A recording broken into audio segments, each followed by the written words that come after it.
165টা মামলা হয়েছে যিনি পালিয়েছে তার নামে। আপনারা জানেন আমার নামে মাত্র 2টা মামলা ছিল। 3টা বছর বিনা কারণে এই মিথ্যা মামলা দিয়ে ওরা আমার জেলে রেখেছে। 2টায় যদি 3 বছর হয়, 165টায় কয় বছর হওয়া লাগবে?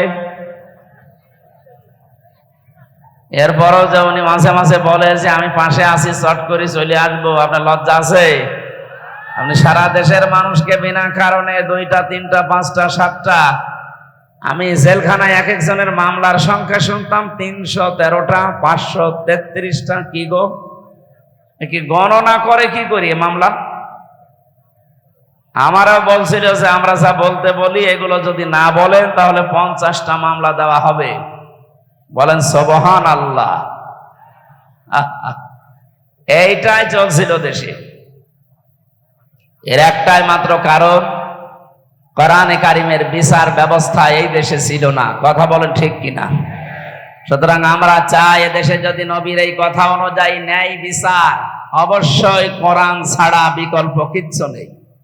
আপনি যাই মনে করেন আর যাই বলেন, কোরআন হাদিসের বাইরে আমরা কথা বলতেও রাজি না, শুনতেও রাজি না। এই কথা বলেন না কেন? আমান হাকামা বিহি আদালা, যারা কোরআন দিয়ে বিচার ফায়সালা করে এরা ন্যায় বিচার কায়েম করতে পারে। এই বাংলাদেশ এখনো কোরআনের বিচার যেহেতু কায়েম নেই, এই জন্য আমরা ন্যায় বিচারের তুলনায় অবিচার বেশি পাচ্ছি। আরে 15.5 বছর তো ইতিহাসে পাল্টিয়ে ফেলেছে। মানুষকে বিচার ব্যবস্থায় যে এইরকম নিজস্ব করে রাখে, দুনিয়ার কোন দেশে এইটা নেই, শুধু বাংলাদেশ ছাড়া। সুতরাং যারা এটা করেছিলেন তাদের এই সাজানো বিচারে তাদের এখন বিচার করা যাবে। কুল্লুকুম রাঈন ওয়া কুল্লুকুম মাসউলুন আন রাইয়াতিহি। পৃথিবীর প্রতিটি মানুষ দায়িত্বশীল। যে যেই দায়িত্বে আছে কিয়ামতে আল্লাহ তাকে ওই দায়িত্ব সম্পর্কে প্রশ্ন করবে।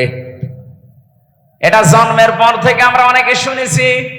আল্লাহর কসম, যদি এটা আজ বাস্তবে আমরা যে যে জায়গায় আছি দেখাতে পারতাম, এই বাংলাদেশে আজ ঋণের বোঝায় জর্জরিত এখন, এইটা আমাদের দেখতে হতো না। নবীজি নবুয়ত পাওয়ার পরে যেদিন বাড়িতে এসেছিলেন, এই ভালো করে শুনবেন, আমি গতানুগতিক কথা বলি না। ওই কানে হাত দিয়ে সুর করে আমি মুসা নবীর কাহিনী ধরবো 2 ঘন্টা, আপনি শুনলেন, বাড়ি যাওয়ার সময় মুসা এ পুরুষ না মহিলা বলতে পারেন না, ওটা আমার দরকার নেই। আপনি 5 মিনিট শোনেন, যেন 10টা শিক্ষা সেখান থেকে পাওয়া যায়। কথা বুঝতেছেন? স্ত্রীকে বলেছিলেন সাম্মেলুনি সাম্মেলুনি ইয়া খাদিজা, হে খাদিজা আমি ভয় পেয়েছি, আমাকে ঢেকে দাও। হযরতে খাদিজাতুল কুবরা ওই দিন বলেছিলেন, হে আমার স্বামী ভয় পাবেন না। তিনি কিন্তু মুসলমান ওই সময় হননি, কারণ এখনো পর্যন্ত ইমানের দাওয়াত পাননি। এই কারণে তিনি ইব্রাহিম নবী আলাইহিস সালামের ধর্ম মেনে চলতেন, তিনি হানিফ। হযরত আবু বকর, ওয়ারাকা ইবনে নাওফেল, খাদিজাতুল কুবরা রাদিয়াল্লাহু তাআলা আনহা সহ অনেকগুলো মানুষ ওই জামানায় প্রকাশ্য তারা মূর্তি পূজা করেনি, কিন্তু হানিফ, দিনে হানিফ মেনে চলতো তারা। তিনি যেহেতু এখনো শেষ নবীর ইমানের দাওয়াত পাননি, এজন্য বলেছিলেন, হে আবুল কাসেম, হে কাসেমের পিতা, আপনি ভয় পাবেন না। কাল্লা, কখনোই না। আল্লাহি, আল্লাহর কসম, মা ইয়াখজিকাল্লাহু আবাদান, ওই আল্লাহর কসম দিয়ে বলছি, কখনো আল্লাহ আপনাকে অপদস্থ, অপমান, ভয় এগুলো দেখাবেন না। ভয় দেখাতে পারে যে বিষয়গুলো দিয়ে, ওইগুলো আপনার কাছে আসবে না। 1 নম্বরে জিন, পরি, ভূত, পেতনি যা বলি আমরা, এগুলো দিয়ে আপনাকে আল্লাহ ভয় দেখাতে পারেন না। আপনি কি লাঞ্ছিত, অপমানিত, অপদস্থ করবেন না? আপনি কেন ভয় পান? কথা বলার আগেই হযরতে খাদিজা গ্যারান্টি দিয়েছিলেন, কাল্লা, কখনোই না। প্রশ্ন আসতে পারে, তিনি তো মুসলমান এখন হয়নি, তাহলে আল্লাহর নাম ডাকলেন কি করে? দেখেন, এতটুকু একটা বাক্যে হযরতে খাদিজা 2 বার আল্লাহর নাম উচ্চারণ করলেন। কাল্লা, আল্লাহি, মা ইয়াখজিকাল্লাহু আবাদান। কয়বার বলেন না কেন? তিনি এখনো মুসলমানই হননি, ইমানের দাওয়াতই পাননি। ওই দিনে হানিফ ইব্রাহিম আলাইহিস সালামের ওই ধর্ম অনুসরণ এভাবে আসছিল পাই টু পাই, উনি ওইটা মানতেন। অথচ ইমানের দাওয়াত না পেয়ে তিনি ছোট বাক্যে আল্লাহকে 2 বার স্মরণ করলেন। এ বাংলাদেশে বহু মানুষ আছে 14 বার হজ করেছে, এখনো পর্যন্ত আল্লাহর নাম নিতে কেমন যেন করে। দল মত জাতি বর্ণ ধর্ম নির্বিশেষে সবার অনুষ্ঠান এটা, শুধু জামাত বিএনপি আওয়ামী লীগ এদের না, এ দেশে পৃথিবীতে মানুষ যারা সবার জন্য আজকের অনুষ্ঠান, শুধু বাংলাদেশের জন্যও না, তামাম দুনিয়া থেকে যদি এখানে আসে তাও তাকে আপনাকে সম্মান দিয়ে বসানো লাগবে। এলাকার মানুষের জন্য সারা দুনিয়ার 750 কোটি মানুষ এখন কোরআনের ইজ্জতে তারা আপনাদের মেহমান। ওয়াইন আহাদুম মিনাল মুশরিকিনা ইস্তাজারাকা ফাজিরহু হাত্তা ইয়াসমাআ কালামাল্লাহ সুম্মা আবলিগহু মা মানা। আল্লাহ বলেন, যদি মুশরিকরাও আসে কোরআন শুনতে, হে নবী সম্মানজনক জায়গা দেবেন তাদেরকে, শোনা হয়ে গেলে বাড়ি পর্যন্ত নিরাপদে পৌঁছিয়ে দেবেন। সুতরাং এই অনুষ্ঠান যারা সাজিয়েছেন অনেক বড় একটা কাজে আঞ্জাম দিয়েছেন। আজকে দল মত নির্বিশেষে যারা আসলাম খুশি হয়ে বলছি আলহামদুলিল্লাহ। পৃথিবীতে যত কথা হয় আর যত কথা হবে, সবচাইতে উত্তম কথা, সত্য কথা, আল্লাহর কথা। মান ক্বালা বিহি সাদাকা, যারা কোরআন দিয়ে কথা বলে, আল্লাহ বলেন নবীজির মাধ্যমে যে তারা সত্য কথা বলে। সুবহানাল্লাহ। যেন আমরা কথা যা বলবো এখান থেকে কোরআনের কথা অ্যাডভার্টাইজ করা হবে, এখান থেকে ডেলিভারি হবে ইনশাআল্লাহ। কি আরম্ভ করেছেন দেখতে পাচ্ছেন? হ্যাঁ, মাছের বাজারেও তো এত আওয়াজ হয় না। এই দিনের বেলার মাহফিল যেখানে যেখানে আছে কেটে দেবেন, এ বেকার বেকার এসে সময় নষ্ট হয়। আমি যে কথা বোঝাতে চাই এভাবে বোঝানো যাবে? কি আরম্ভ করেছে এরা? ওই জায়গায় পিঠের উপরে বাড়ি দিয়ে বসিয়ে দেওয়া যাচ্ছে না?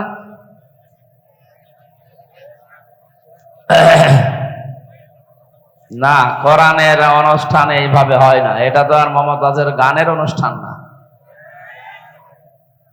কথা যদি ওরা বন্ধ না করে ওদের কবিরা গুনাহ হচ্ছে। হ্যাঁ, শেষে বকাই, কি অবস্থা? ছেলে, কাউকে বসাতে হলে কথা বলা যাবে না, এমনি ইশারায় বসাবেন, কথা বলবেন না। ওমান আমিলা বিহি উজরা, যারা কোরআনের আমল করবে আল্লাহ তাদেরকে পুরস্কার দান করবেন। ওমান দাআ ইলাইহি হাদা, কোরআন দিয়ে মানুষকে ডাক দিলে আল্লাহ তাকে হেদায়েতের উপরে রাখবে। আমরা হেদায়েতের উপরে থাকতে চাই না? বলেন বলেন, এটাকে আমি বানাচ্ছি? যদি সত্যি হেদায়েতের উপরে থাকতে চান, শুধু জব্বা গায়ে দিয়ে পাগড়ি মাথায় দিয়ে তসবিহ টিপলে থাকতে পারবেন না। আপনাকে জীবনের উপরে রিস্ক নিয়ে হলেও কোরআনের দিকে মানুষকে ডাক দেওয়া লাগবে, নয়তো আপনি থাকতে পারবেন না। অনেকে মনে করে আমি মসজিদের সভাপতি, আমি হেদায়েতের উপরে নেই। মানে আরে ভাই, আপনি তো মসজিদের সভাপতি এই গাইবান্ধা, আর আবু জেহেল ছিল মসজিদের সভাপতি কাবা শরীফে। আপনি কি তার চাইতে বড় মসজিদের সভাপতি? এজন্য হেদায়েতের উপরে থাকতে গেলে সাফ কথা, এটা পরিষ্কার কথা, আপনাকে কোরআন দিয়ে মানুষকে ডাক দিতে হবে। কি দিয়ে বলেন তো? কোরআনের দিকে ডাক দেওয়া মানুষ এদেশে কম না বেশি? না, নেই। অধিকাংশ মানুষ আমরা কোরআন দিয়ে ডাকতে জানি না, কারণ তো জানি না ডাকবো কি দিয়ে। নবীজিকে এজন্য আল্লাহ জানিয়েছেন, ইয়া আইয়ুহার রাসূল বাল্লিগ মা উনসিলা ইলাইকা মির রাব্বিক, হে রাসূল আপনাকে আমি যে কোরআন নাজিল করলাম এটা আপনি প্রচার করেন। মানুষকে যদি ডাক দিতে চান আপনি কোরআনের দিকে ডাকবেন।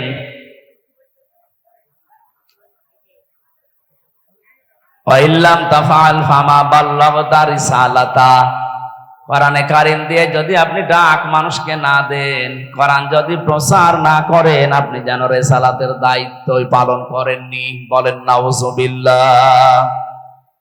যার জীবনে রেসালাতের দায়িত্ব পালন হয়েছে পঙ্খানো 100 ভাগ গ্যারান্টি পাওয়া গেছে তার সাথীদের কাছ থেকে।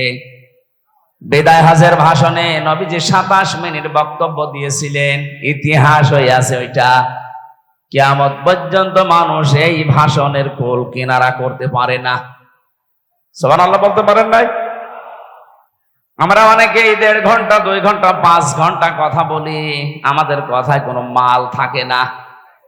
অথচ নবীজির মাত্র 27 মিনিট কি বলেছিলেন এমন, এই 27 মিনিটে কিয়ামত পর্যন্ত মানুষ চিন্তা ভাবনা করে এখনো শেষ করতে পারেনি, পারবেও না।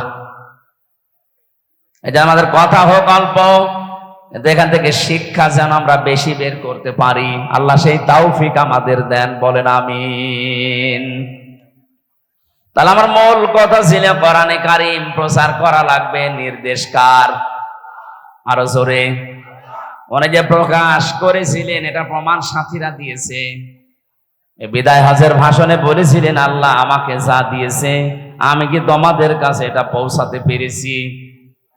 1,14,000 মানুষ তার সামনে ছিল, সবাই এক বাক্যে জবাব দিয়েছে, হে রাসূল আপনি শুধু প্রচার করেননি, প্রমাণ করে হাতে কলমে দেখিয়ে দিয়েছেন। তিনি আকাশের দিকে আঙ্গুল তুললেন, যেই জায়গায় দাঁড়িয়ে শেষ ভাষণ দিয়েছিলেন এই জাবালে রহমতের উপরে দাঁড়িয়ে নবীজি মুহাম্মদুর রাসূলুল্লাহ আরশের দিকে হাত তুলে বললেন, মাবুদ তুমি সাক্ষী থাকো, এরা সবাই আজকে ঘোষণা দিচ্ছে যে আমি পৌঁছিয়ে দিয়েছি তা না, আমি শিখিয়ে দিয়েছি। তুমি দয়া করে কিয়ামতে এই দায়িত্ব সম্পর্কে আমাকে আর জিজ্ঞাসা করবা না।